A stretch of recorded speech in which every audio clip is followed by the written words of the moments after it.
The Cathar scientific vessel Vigilance did not so much arrive in orbit as it imposed itself upon the space around Earth. It was a craft of perfect angles and sterile obsidian surfaces that drank the sunlight and reflected nothing. It hummed with the quiet, unassailable confidence of a species that had tamed physics and purged the chaos of biology from their own evolution. Inside the primary observation dome, Chief Scientist Kalen stood as rigid and polished as the vessel around him. His tall, slender form was encased in a form-fitting environmental suit, a second skin of silver gray that mirrored the color of his own. Along his spine and at the major joints of his limbs, plates of black, obsidian-like chitin gleamed under the soft internal glow of the ship. His large, lidless black eyes stared at the swirling blue-white and green sphere below.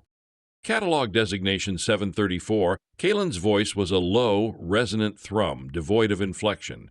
A Class 4 mudball, high water content, chaotic weather patterns, unstable tectonic activity. Life signs are abundant but primitive. Dominant species is a bipedal primate, Tier 7 intelligence, pre-interstellar. He made a minute gesture with a three-fingered hand, and holographic data scrolled in the air beside him. They call it Earth, a simplistic guttural sound. Fitting. His aide, a younger Cathar named Lyra, adjusted a floating console.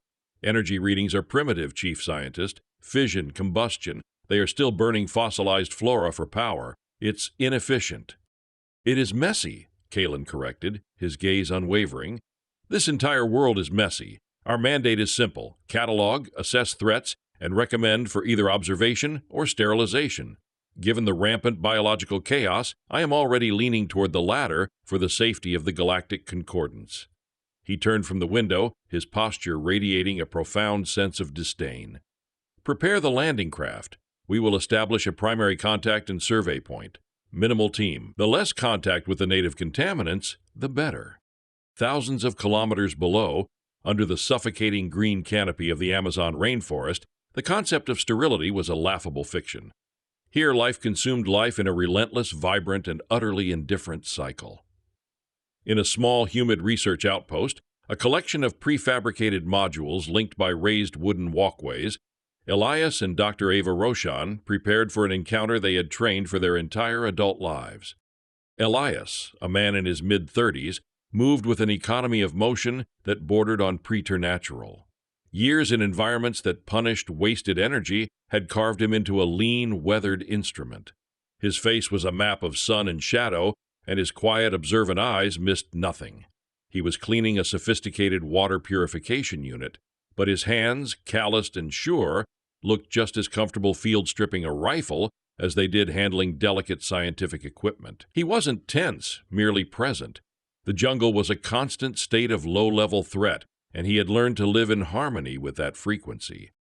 Ava, in contrast, was a spark of kinetic energy. Her late 20s had been spent chasing extremophilic life forms into the deepest sea vents in the most arid deserts. Her dark hair was pulled back in a messy knot, and her fingers, stained with some chemical reagent, tapped impatiently on the frame of a powerful digital microscope. A bead of sweat traced a path down her temple, a testament to the oppressive humidity that clung to everything. "They're hailing us on the pre-agreed frequency," Ava said, her voice a mix of academic excitement and barely contained awe. "Standard mathematical proofs, prime numbers, the universal language of we are not idiots." Elias grunted, screwing a filter into place. "Let's hope they see it that way." "Oh, come on, Eli," she nudged him playfully. "This is it, first contact. The moment humanity joins the galactic community. Aren't you even a little bit excited?" Elias looked up, his gaze sweeping past her to the impenetrable wall of green just beyond the outpost clearing. The air was thick with the scent of damp earth, sweet decay, and a million blooming things. The noise was a symphony of insects, birds, and unseen things rustling in the undergrowth. "I'm more concerned with them understanding the difference between a community and a petri dish." Ava's smile faltered slightly. She knew his history, special forces, tours in places where the most dangerous predator was man. He saw threats where she saw wonders. "They're scientists, Elias, like me. They're coming to understand." "Everything is a threat until proven otherwise," he said, his voice low and even. "That's Rule 1 out here. I doubt they teach that in a sterile spaceship." He finished his task and stood, his calm professionalism a stark, grounded contrast to the technological gods descending from the heavens. "Let's go say hello." The Cathar landing craft, the Stiletto, was a marvel of silent engineering. It descended through the thick atmosphere without a sonic boom, its anti-gravity drives displacing the air with surgical precision. It settled in the designated clearing with a soft hiss, its polished black hull seeming to absorb the very color of the jungle around it, a void of sterility in a world teeming with chaotic life. Kalen, Xylar, and 2 other Cathar, a security officer and a technician, emerged from the lowered ramp. Xylar, the security chief, was the physical opposite of Kalen. Shorter, broader, with overlapping chitinous plates that were thicker and scarred from training and, rumor had it, off-book pacification campaigns. His stance was a coiled spring of aggression, his eyes constantly scanning, assessing every shadow for a potential threat. They were met by Elias and Ava, who stood a respectful distance away, their hands open and visible. "Welcome to Earth," Ava said, her voice steady despite the frantic beating of her heart. Kalen's gaze swept over them, his internal translator rendering her words into the precise, formal language of the Cathar. "You are the designated liaisons? The biologist Ava Roshan and the survivalist Elias Vance?" "Guide," Elias corrected quietly, "wilderness guide and researcher." Kalen dismissed the distinction with a subtle tightening of his jaw. "Your cooperation is noted. We will commence our initial survey. Our equipment will analyze atmospheric composition, geological strata, and biological particulates. Do not interfere." "With respect, Chief Scientist," Ava began, stepping forward slightly. "We've provided you with atmospheric data. The pollen count is extremely high this season, and the microbial life is dense. We would advise calibrating your external sensors from within the craft first." Xylar emitted a low chuff, a sound of contempt. "Our technology is not susceptible to your world's dust." Elias said nothing, he simply watched, his expression unreadable. Ignoring the human's quiet advice, the Cathar technician unslung a device that unfolded into a complex array of shimmering crystalline lenses. The moment it was activated, it began to fail. A high-pitched whine emanated from its core, and the filaments flickered erratically. "Report," Kalen commanded, his voice sharp. "Sensors are overwhelmed, Chief Scientist," the technician stammered. "The sheer volume of microscopic life forms is coating the lenses. The humidity is causing condensation on the primary energy cell. I cannot get a clear reading. The air is too full." Kalen's obsidian eyes narrowed. This was an unforeseen complication, an annoyance. As he contemplated this, the second security officer, a young Cathar named Rorik, let out a choked gasp. He stumbled back, his gloved hands clawing at his neck. "Officer Rorik," Zarb barked, turning instantly. Rorik's breath came in ragged, wet rasps.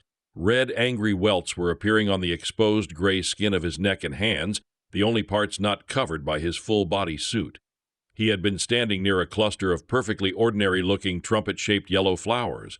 A fine dusting of golden pollen had settled on him, unnoticed. Violent allergic reaction, Ava diagnosed instantly, her scientific curiosity momentarily eclipsed by alarm. "It's an anaphylactic response." "Impossible," Kalen stated, though he was watching Rorik collapse. "Our biofilters are absolute." "They may filter for known galactic allergens," Ava countered, "but you have no defense against a protein structure your species has never encountered." Xylar moved with brutal efficiency. He holstered his plasma rifle, grabbed the convulsing Rorik, and hauled him toward the Stiletto. "Back to the ship, now! Medical emergency!" The technician, flustered, tried to fold the delicate sensor array, but his movements were clumsy in his haste. Kalen cast one last look at the 2 humans. Ava's face was etched with concern. Elias's was a mask of stoic resignation, as if he had expected nothing less. It was this look, more than the failure of his equipment or the collapse of his officer, that unnerved Kalen. It was the calm acceptance of a man who knew the rules of a game the Cathar had not even realized they were playing. The ramp of the Stiletto hissed shut, sealing the sterile interior from the suffocating, pollen-choked air of the mudball. Inside, the medical unit worked frantically on Rorik, flooding his system with broad-spectrum antihistamines. The retreat had been frantic, humiliating. From the observation portal of the landing craft, Kalen watched the two humans. Elias had knelt, plucking one of the yellow flowers that had felled his officer. He handed it to Ava, who examined it with a small handheld lens, her expression one of intense fascination. They were not intimidated. They were not even surprised. They were simply adapting. And Kalen felt the first unfamiliar flicker of doubt. His logic had defined this world as primitive, but his first direct experience of it suggested it was, at the very least, lethally incompatible with his own definition of superiority. 2 planetary cycles later, Kalen's confidence had been partially restored by the sterile, predictable environment of the Stiletto. Officer Rorik was stable, though confined to the medical bay, his system still struggling to purge the alien proteins. The report to the Vigilance had been carefully worded to frame the incident as an anomalous biological hazard, not a fundamental failure. Yet the memory of Elias's calm, knowing gaze lingered. The initial survey was compromised by unforeseen atmospheric particulates. Kalen stated to Xylar in the landing craft's briefing room, "We will adapt. A security patrol will establish a 5-kilometer perimeter. Full environmental seals, enhanced biofilters. Plant life is to be considered a potential threat. Catalogue, but do not touch. We need to map the terrain before we attempt any further scientific analysis." Xylar, his chitinous plate seeming to bunch with coiled aggression, nodded sharply. "My team is ready. We will pacify the immediate area and establish a defensible zone." "Pacify an ecosystem," came a voice from the comms unit linked to the human outpost. It was Ava. "Chief Xylar, this forest isn't an enemy combatant. It's a web. You can't just tear a hole in it without expecting the rest of the web to notice." Elias's voice followed, calmer but with a hard edge. 5 kilometers is too far for a first patrol. The terrain is treacherous. Creeks can become rivers in minutes. The ground isn't stable. Stay within 1 kilometer. Keep the landing craft in sight." Xylar leaned toward the comm pickup. "Your advice, human, is noted and discarded. My soldiers are not your lost hikers. We have thermals, motion sensors, topographical scanners. We will not get lost." The communication channel clicked off. Elias looked at the silent speaker in the outpost module, then at Ava. "They're going to get into trouble." "They have to learn, Eli," she said, though her voice lacked conviction. "Some lessons you don't get a second chance to learn," he replied, turning to look out at the jungle. The Cathar Patrol, a team of 4 led by Xylar's second-in-command, moved out with disciplined precision.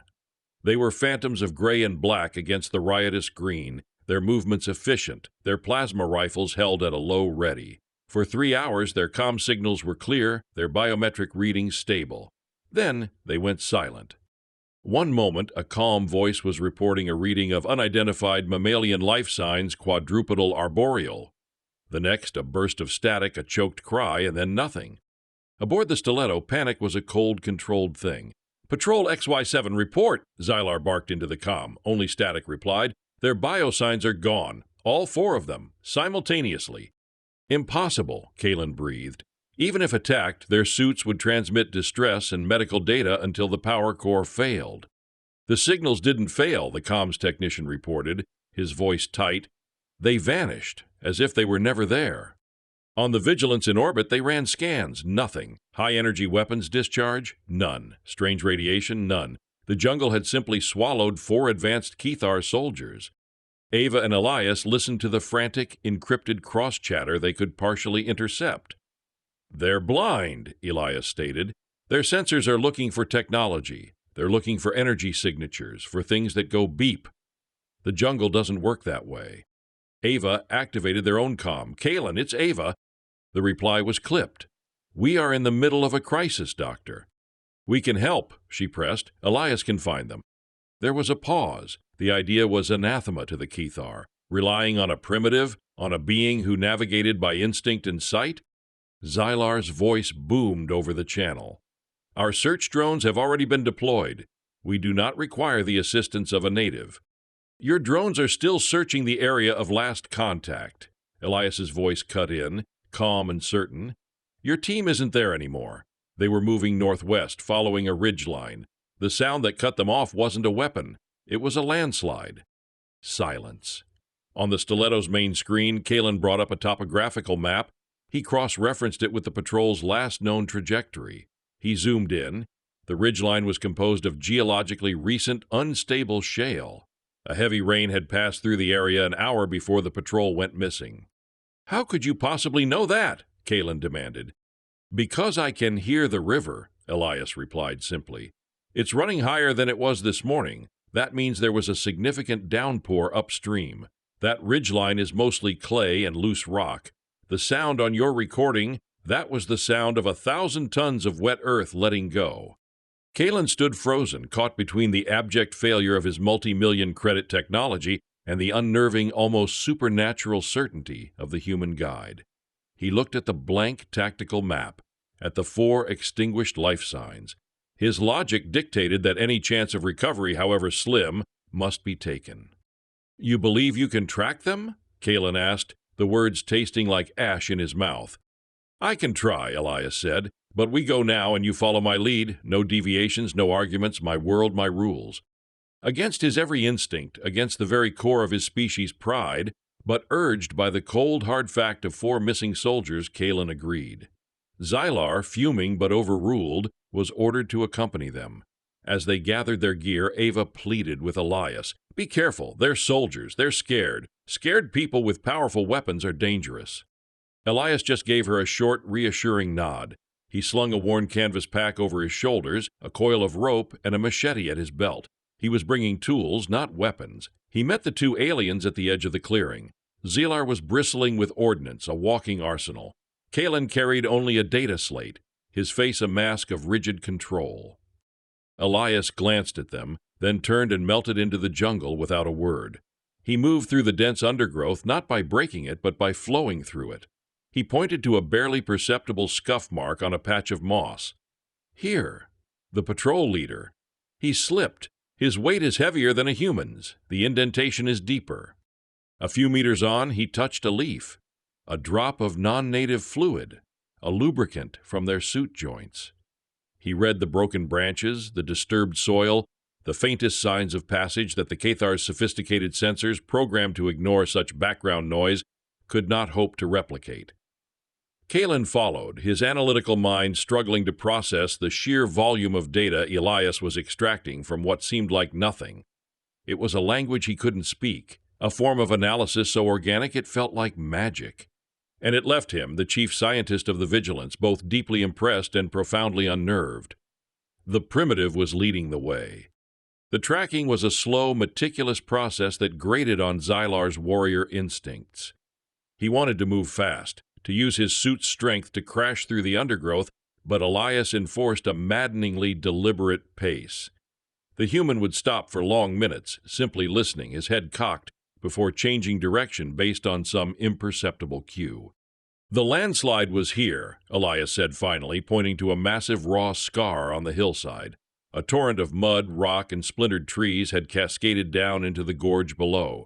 The air smelled of freshly turned, wet earth. They were caught on the edge of it. He pointed to tracks near the precipice. They slid, but they weren't buried. They fell.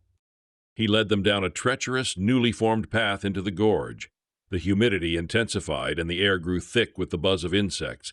At the bottom, a muddy, turbulent creek, swollen by the recent rain, churned violently. And there, huddled on a small, isolated spit of land that was rapidly shrinking as the water rose, were the 4 lost Cathar soldiers. They were alive, but terrified. One had a broken leg, the bone-white chitin protruding gruesomely from the gray skin.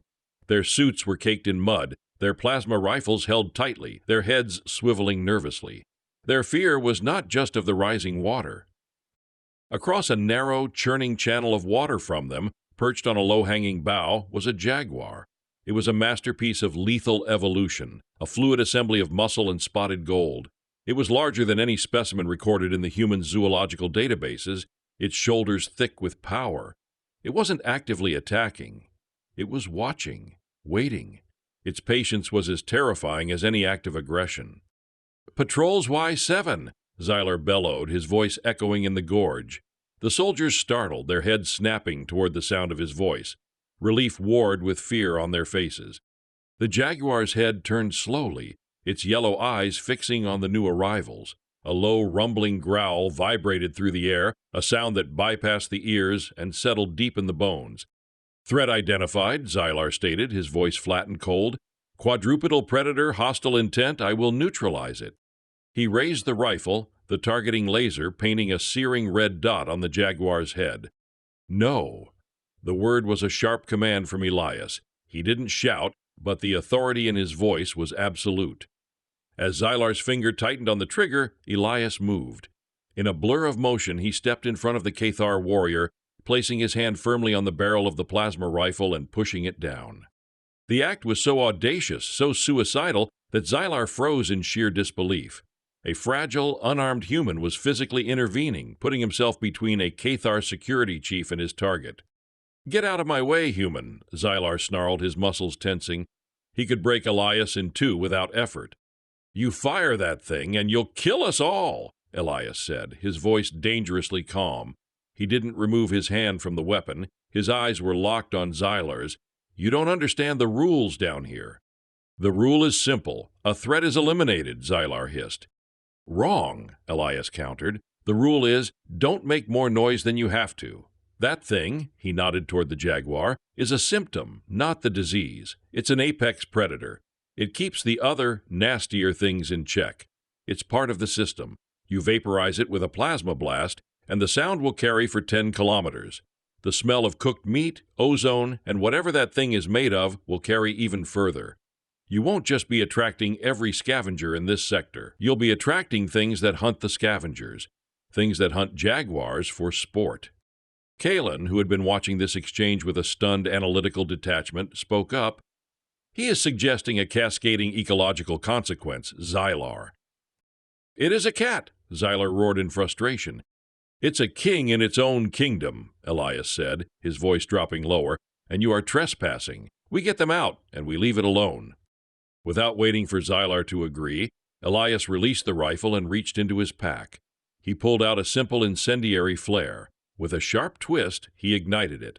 It erupted not with a bang, but with a brilliant, blinding white light and a loud, piercing hiss. The intense, unnatural light flooded the gorge, washing out the shadows. The jaguar, which had been poised to strike, recoiled violently. It was an animal of twilight and shadow. This sudden, searing sun was an assault on its senses. It let out an enraged, guttural snarl, not of aggression, but of shock and indignation. With a final, hateful glare, it leaped from its branch, bounded effortlessly across the rocks, and vanished into the deep green gloom of the opposite bank. It did not run in fear, it retreated in anger. It had been outmaneuvered, not defeated. Elias tossed the sputtering flare into the rising water, where it was extinguished with a final hiss. The gorge was suddenly darker, quieter. He turned to the stunned Cathar. "Let's get your men." Using the rope from his pack, and with the reluctant help of Xylar, they rigged a line across the churning creek. One by one, they brought the stranded soldiers across, supporting the one with the broken leg. The rescued Cathar were shaken, their disciplined military bearing shattered by the encounter with a foe their training could never have prepared them for. They looked at the massive feline's empty perch, then at the small, quiet human who had saved them from it with a simple stick of fire, and a new, unsettling understanding began to dawn in their alien eyes. The rules here were indeed different, and their weapons, for the first time, had been proven to be not the solution, but a potentially fatal problem. The rescue had taken too long. As they began the arduous climb out of the gorge, the sky, which had been a patch of bruised purple seen through the canopy, turned a menacing black. The air grew heavy and still, the symphony of the jungle falling silent in an expectant hush. "A storm is coming," Elias stated, his eyes on the treetops. "A bad one. We won't make it back to the clearing." "Unacceptable," Xylar snapped, still smarting from the humiliation of the jaguar encounter. "We will proceed." "No," Kalen said, his gaze fixed on his data slate. "The atmospheric pressure is dropping at a rate 4 times greater than our models predicted. Wind speeds will exceed 150 kilometers per hour. He's right. To be caught in the open would be illogical." A violent crack of thunder, so close it shook their bones, punctuated his statement. The heavens opened, and rain fell not in drops but in solid wind-driven sheets. The world dissolved into a maelstrom of roaring wind and lashing water. "This way!" Elias yelled over the gale, pointing toward a dark fissure in a rock face he'd noted earlier. "Cave system! It's our only chance!" There was no more argument. The Cathar, with their superior technology and strength, were utterly humbled by the raw, elemental fury of the planet. They stumbled after Elias, the injured soldier groaning between two of his comrades, and plunged into the dark maw of the cave. The immediate interior was a cramped, damp passage, but it soon opened into a vast cathedral-like cavern. The roar of the storm was muffled to a distant thunder, and the air was cool and smelled of stone and deep earth. Xylar immediately began issuing orders, setting up perimeter lights and ordering his men to take defensive positions, his training kicking in. It was Ava who had insisted on joining the rescue party with a medical kit who saw it first. Her flashlight beam played across a far wall, and she stopped dead. "Elias, Kalen, you need to see this." Embedded in the far wall of the cavern, fused into the very limestone by millennia of geologic pressure and slow mineral deposits, was something impossible. It was the unmistakable angular wreckage of a Cathar vessel. It was ancient, its hull corroded and streaked with calcite, yet its shape was undeniably theirs. Wires and conduits, thick as a man's arm, snaked out of the metal and into the surrounding rock, becoming one with it. Kalen approached it as if in a trance. He ran a trembling hand over a section of exposed hull. The Cathar insignia, the symbol of the Concordance, was still faintly visible, etched into the alloy. "This cannot be," he whispered. "There are no records of any prior expeditions to this system, no lost ships. It is impossible." "Looks like your records are incomplete," Elias murmured, his own light tracing the scale of the wreckage. It was a large ship, a colony vessel, not a scout. Most of it was buried within the mountain itself. Ava, ever the scientist, was already examining a shattered console near a ruptured bulkhead. The rock didn't crush it. It looks like it grew around it and through it. She pointed her light at a thick, black, fibrous substance that seemed to coat everything, resembling something between a root system and a fungal mycelium. It pulsed with a faint internal light. "Kalen, what is this?" Kalen stared at the black fibers. I do not know." "There might be an auxiliary power source," Ava muttered, pulling at a corroded panel. "If the core was shielded, it might still hold a residual charge." With a groan of tortured metal, the panel came away. Inside, nestled in a web of the strange black fungus, was a power conduit that still glowed with a faint cobalt blue light. Working with a feverish intensity, Ava managed to jury-rig a connection to a nearby data log terminal. The screen flickered to life, displaying corrupted Cathar script. Most of it was unreadable, a jumble of decayed data, but a single final log entry remained partially intact. Kalen moved closer, his own data slate interfacing with the ancient machine to translate the text. Log entry 734.9, final. Captivore, colony ship horizon, landfall successful, planet is a paradise, a garden. Life erupts from the native flora, a symbiosis we did not detect, a cordyceps, fungus. It is not carbon-based silicon. It consumes, started with the tech, our shields, our power conduits. It feeds on energy, grows toward it. It ate the ship from the inside out, then it came for us. The filaments, they burrow, seeking bioelectrical signals, rewriting, consuming, xenocide by ecology. We did not discover a garden. We landed in a stomach. The entire planet, its quarantine. Warn them. Do not. The log ended, the screen went dark. Silence descended upon the cavern, heavy and absolute, broken only by the distant rumble of the storm. The truth fell upon them with the weight of a mountain. They were not the first Cathar to set foot on this world. They were merely the latest visitors to a forgotten grave. Earth was not an undiscovered mudball. It was a known tomb, a world so dangerous that the last victims had died trying to warn their entire civilization away from it, a warning that was lost to time.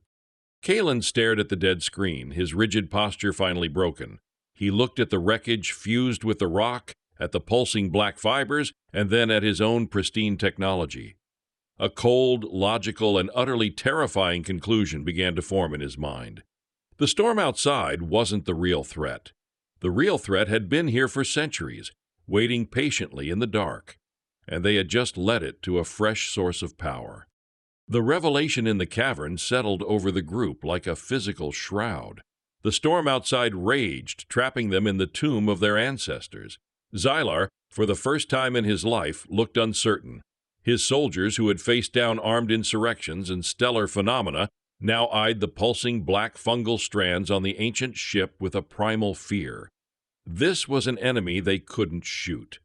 It was Kalen who felt it first, a subtle itch on the back of his hand.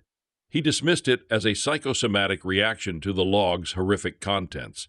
He was a scientist. He did not succumb to superstitious fear.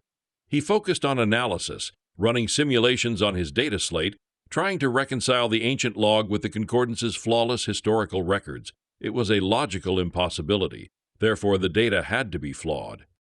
But the itch persisted. It became a tingling, a feeling of movement under his skin. He discreetly pulled back the glove of his suit. There, against the smooth, pale gray of his flesh, were fine black lines, no thicker than a hair. They looked like tiny dark veins, but they shifted and branched with slow, deliberate purpose. He watched, horrified, as one of the filaments extended itself a fraction of a millimeter. The cordyceps, the silicon-based fungus, activated by the moisture from the storm and drawn to the energy signatures of their technology, their suits, their weapons, their data slates.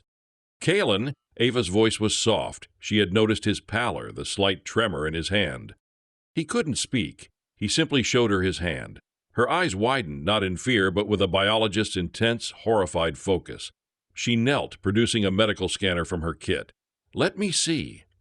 "Your technology will not work," Kalen stated, his voice a strained whisper. "The log, it said the fungus consumes it." "My scanner is low power, mostly optical," she insisted, running the device over his hand. The scanner's small screen flickered, showing a magnified view of the filaments. They were not just on his skin, they had burrowed into it, tiny crystalline structures weaving themselves between his cells, and as the scanner's beam passed over them, they seemed to lean toward it, drawn to the energy. She quickly shut it off. "It's true," she breathed. "It's drawn to the energy field. Your suits, your slates, they're like beacons for it." She looked at Elias, a dawning realization on her face. That's why it never got the Horizon crew until after it had consumed their ship. It prefers concentrated energy, but we're walking batteries.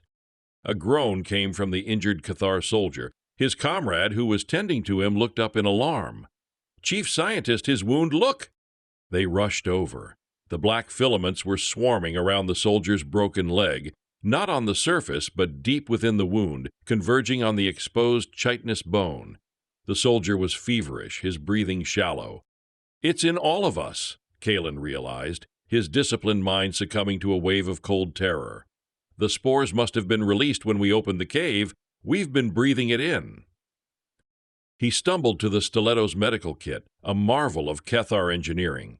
He extracted a diagnostic injector, a device capable of analyzing and synthesizing a counteragent for nearly any known pathogen in the galaxy. He pressed it to his own neck.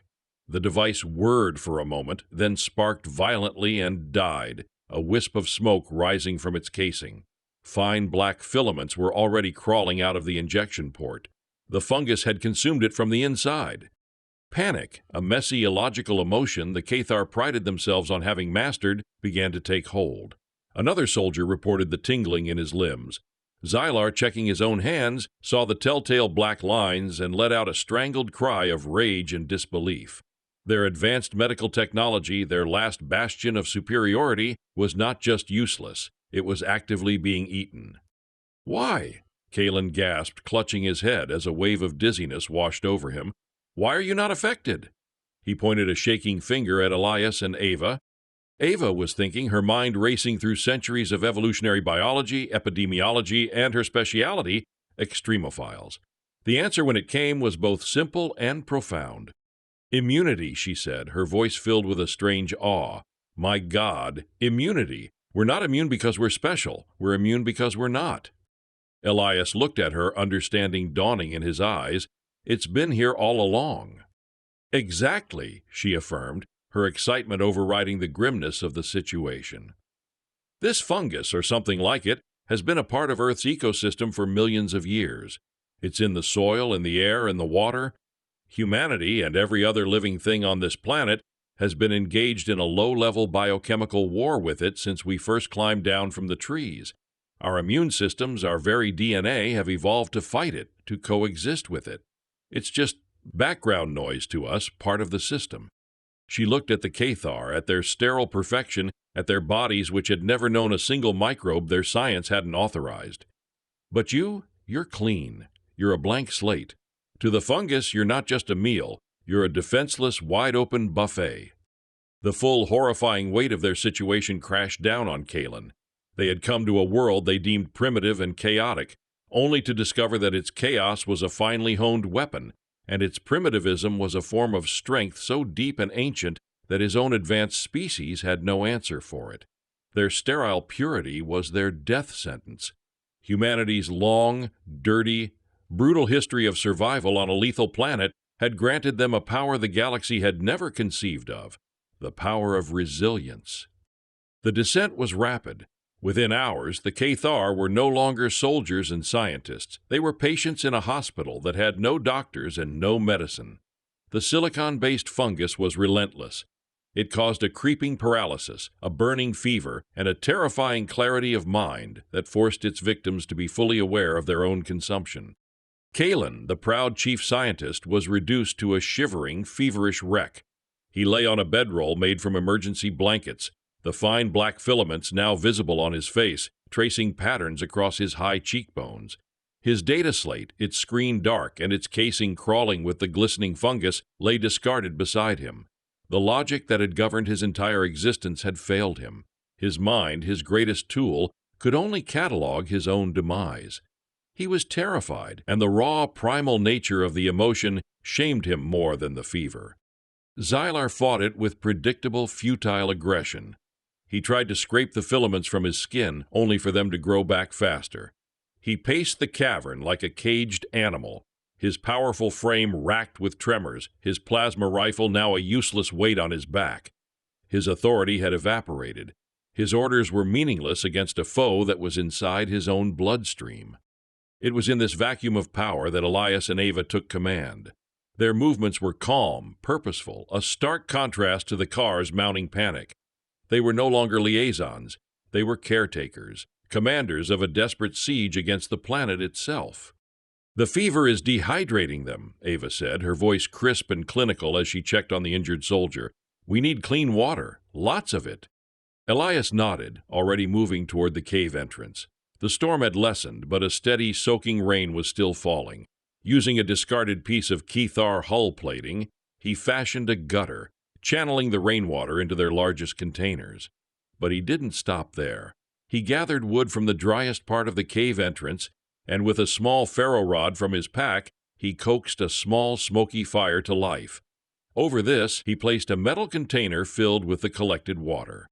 "What are you doing?" one of the healthy Earthar soldiers asked, his voice weak.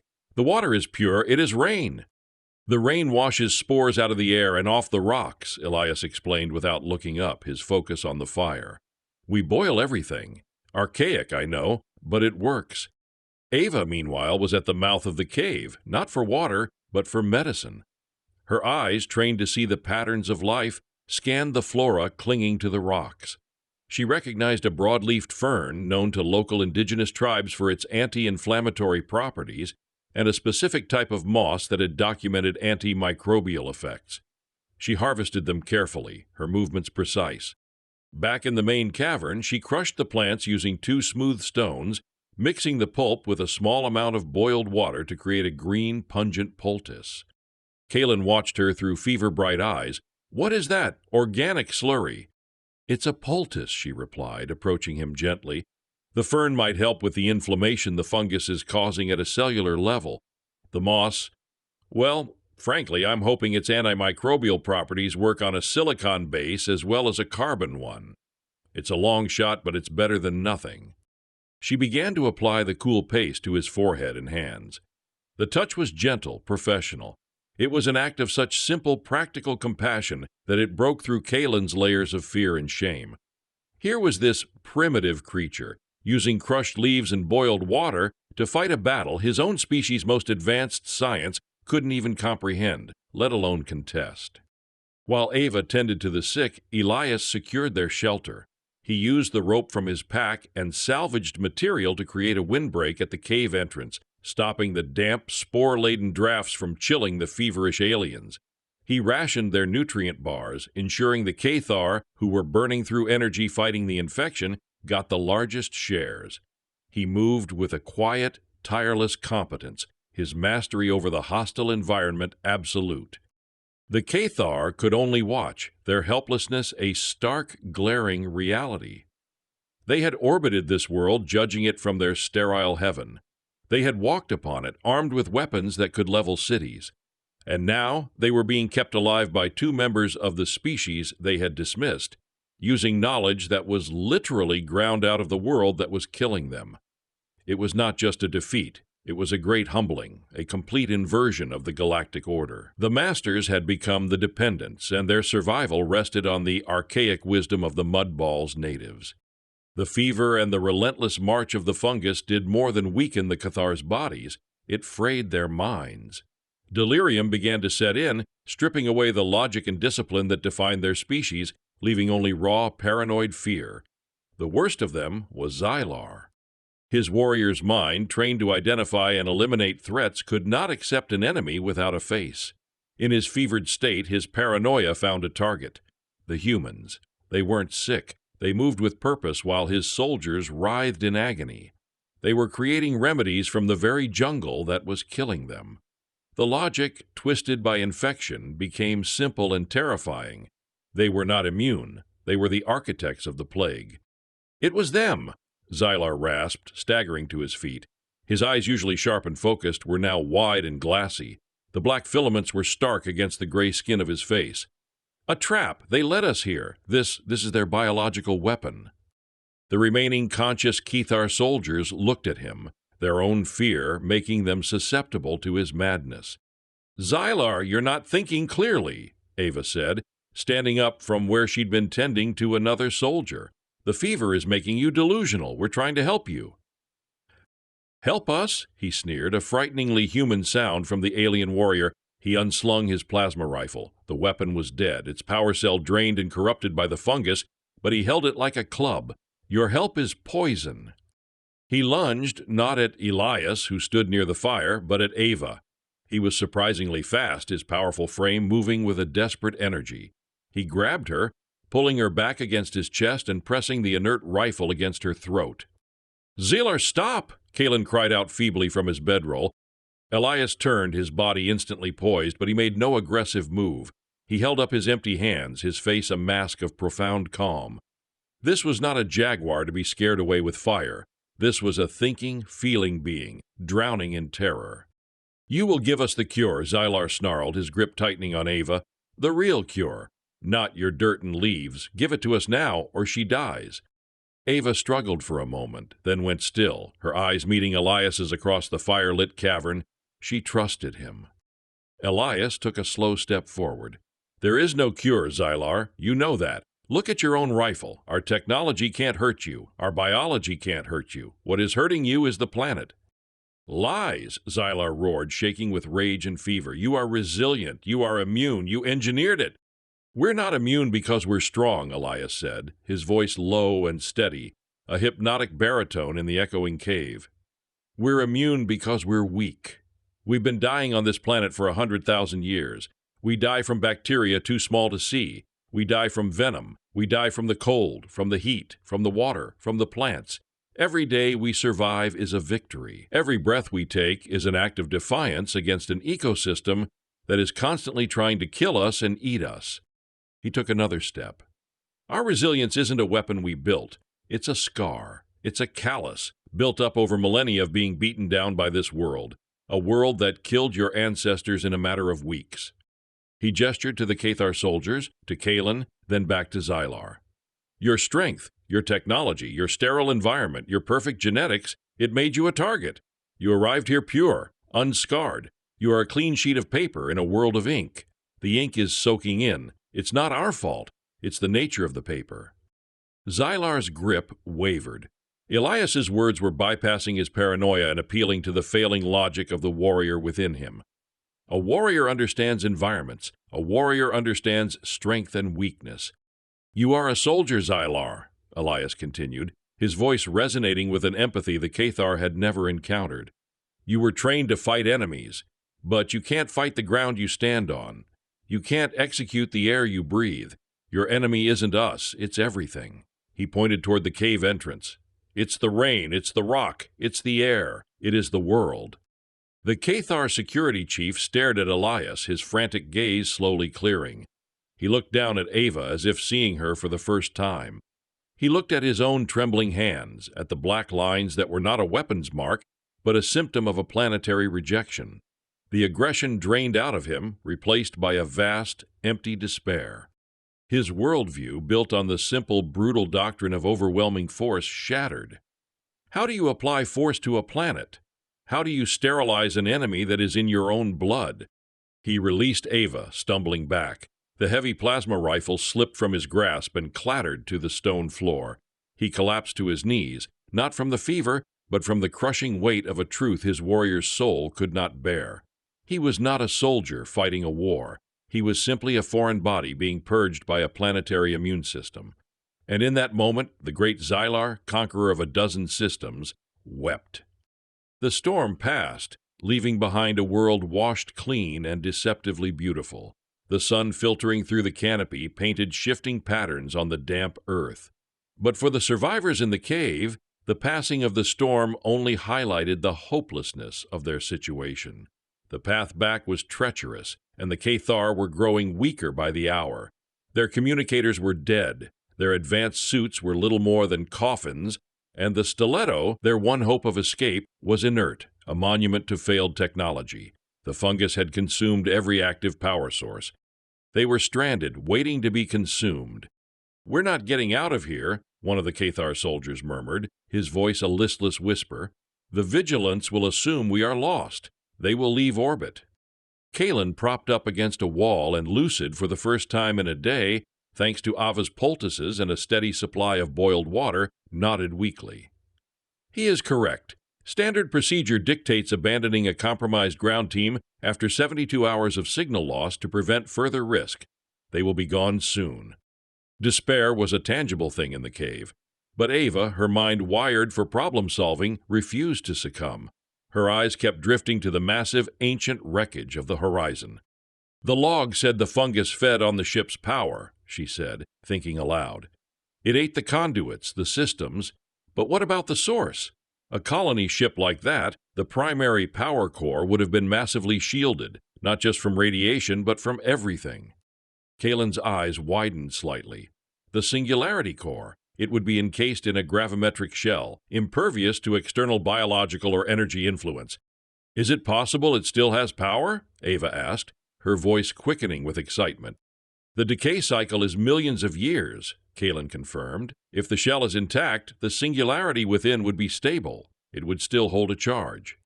A desperate, insane idea began to form in Ava's mind. "Our communicators are too small, too complex. The fungus eats them. But what if we don't try to send a complex signal? What if we just yell?" Elias looked at her. "What do you mean?" "I mean," she said, pointing toward the ancient ship, "we use the power core from the horizon to create a massive, crude, undirected energy pulse. Not a message, just a burst of pure energy. Something so powerful and anomalous that the Vigilance's orbital sensors can't possibly miss it. A galactic hello." Kalen stared at her. "That is reckless. The energy release would be uncontrollable. You would be tapping a star and trying to shout with it. It is an act of brute force engineering I cannot even model." "Can you show us where the primary energy transfer conduit is?" Ava pressed, ignoring his protests. Weakly, Kalen used his finger to trace a diagram in the dirt. "The core would be deep in the engineering section. You would need to access the primary plasma manifold, but the systems are all dead, fused with rock." "We don't need the system," Elias said, his eyes gleaming with a new, dangerous purpose. He picked up a heavy metal strut that had broken off the stiletto. "We just need to connect the dots." What followed was a feat of primal ingenuity. Kalen provided the theoretical knowledge, guiding them from his sickbed. Ava, with her understanding of energy and systems, directed the operation, but it was Elias who provided the raw physical force. He climbed into the dark, corroded guts of the ancient Cathar ship. The air was thick with the smell of ozone and decay.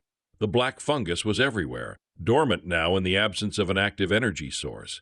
Guided by Ava's flashlight beam, he located the main conduit Kalen had described, a massive arm-thick cable fused into the rock and hull.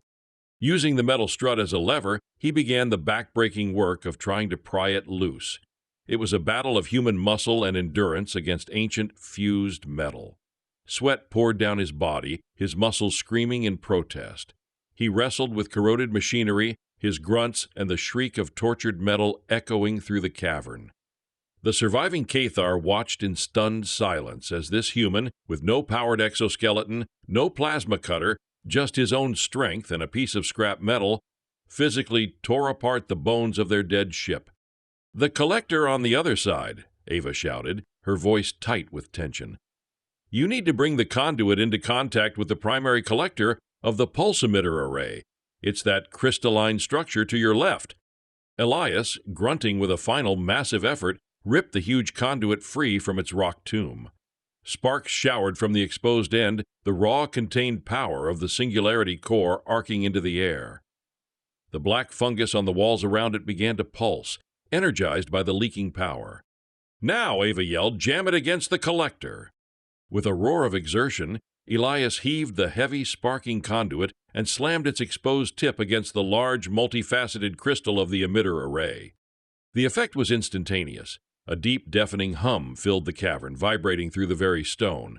The crystal began to glow with an incandescent blue-white light, drawing a torrent of raw power from the ancient core. The air crackled with energy. A wave of pure, untamed power, undirected and chaotic, erupted from the cave mouth, tearing through the jungle canopy and screaming into the sky, a desperate, primal shout from a lost tomb aimed at the heavens. Aboard the Vigilance, the orbital watch officer nearly leaped from his station. An energy alert, drenched in red, flashed across every screen on the bridge. "Commander, unidentified energy emission from the surface, massive." The ship's commander, a stern veteran Cathar, was at the station in an instant. The readings were nonsensical. It wasn't a communication signal. It wasn't a weapon discharge. It was a raw, chaotic spike of energy that, for a moment, had outshone the planet's own ionosphere. It was the energy equivalent of a scream, and it came from the last known coordinates of the survey team. "Deploy the emergency retrieval team," the commander ordered, his voice ringing with an authority that had been absent for 3 days. "Full biocontainment protocols. Go now." The rescue shuttle found a scene that would be forever seared into the memory of its crew. The entrance to a large cave blasted and scorched by an energy discharge. Inside, a strange, archaic campfire still smoldered, and scattered around it were the survivors of the survey team. They were weak, emaciated, their gray skin marred by strange black patterns, but they were alive. And tending to them, wrapping a clean bandage on Xylar's arm, was the human biologist, Ava. The other human, Elias, stood guard at the cave mouth, his face smudged with grease and dirt, watching their approach with weary, cautious eyes. The mighty Cathar, humbled and helpless, were being cared for by the natives of the world that had tried to devour them. Weeks later, back on the sterile, silent bridge of the Vigilance as it held a safe, distant orbit, a recovered but forever changed Kalen stood to deliver his final report to the Galactic Concordance. His posture was still rigid, but the arrogance was gone, replaced by a deep, weary solemnity. The chitinous plates at his joints seemed less like a symbol of superiority and more like fragile armor. Holographic figures of the Concordance leadership shimmered in the air before him. "Chief Scientist Kalen," a synthesized voice intoned, "your report on Planet 734 designated Earth." Kalen took a deep breath, the filtered air of his ship feeling unnaturally sterile. "My report is this," he began, his resonant voice quiet but firm. "Planet 734 is to be classified Class 10, Deathtrap. I recommend, with the full weight of my authority and experience, that it be placed under immediate and absolute quarantine. No ships are to enter this system. No communication is to be attempted. It is to be struck from all public charts." A murmur went through the holographic council. A quarantine of that level is reserved for worlds with actively hostile spacefaring civilizations or stellar-level threats, Kalen. You reported the dominant species is pre-interstellar. Their technology is irrelevant, Kalen stated. The quarantine is not to protect the galaxy from their aggression. It is to protect the galaxy from their resilience. We have found evidence, he paused, choosing his words with care, of a prior unrecorded colonization attempt from our own history, a colony that was not defeated but erased, annihilated by the planet's own biology. He looked past the holograms, his gaze fixed on the blue-green sphere that had almost claimed him. The native dominant species humanity is not a threat in the way we understand it. They possess no weapons that could challenge our fleets. Their strength is not in their technology. It is forged in the crucible of their own world. They are the product of an ecosystem that is, by any sane galactic standard, an unceasing biological war. Their immune systems, their psychology, their very social structures are built on a foundation of surviving constant, lethal pressure. He leaned forward, his black eyes intense. We arrived as scientists, equipped with the pinnacle of our technology. We were rendered helpless in hours. Our medicine was poison. Our weapons were a liability. We were saved from death not by our own strength, but by the primitive knowledge of two of its natives who wielded fire and crushed leaves as tools more effective than our own plasma cannons. The fact that humanity doesn't just survive on that planet, but thrives, that they can build cities, create art, and dream of the stars while living on a world that consumed my fully equipped ancestors, makes them the most terrifyingly potent species we have ever encountered. He straightened up, delivering his final, chilling verdict. We named it Earth. We were wrong. Its true name is the Forge, and it has created a weapon we cannot hope to defeat. We believe ourselves to be the galaxy's apex intelligence. We are not. We are merely the product of safe gardens. The humans are the children of a death trap. Therefore, by the standards of the Galactic Concordance, I officially declare Planet 734 Earth to be the most dangerous planet in the known galaxy.